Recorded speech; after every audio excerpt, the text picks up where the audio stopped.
जो man made disasters हैं उससे तो बचा जा सकता है। अब पूरा पाकिस्तान देख रहा था कि अगस्त के अब मिड अगस्त में 15 अगस्त के करीब बड़ी शदीद बारिशें एजेके में, गिलगित बल्तिस्तान में हो रही थी और केपी में, खैबर पख्तूनख्वा में खास तौर पे शदीद किस्म की लैंड स्लाइडिंग भी थी और सारे मामला चल रहे थे।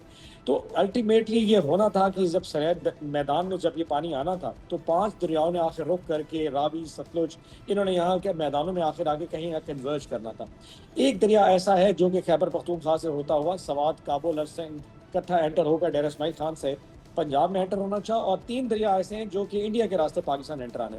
तो मैंने 18 अगस्त को एक तकरीर की थी जिसमें मैंने कहा था कि सारा पानी इकट्ठा होकर मैदानों में आएगा। आप इस वक्त तो और कुछ नहीं कर सकते, तो कम से कम उसके लिए रेस्क्यू प्लान ही कर दें।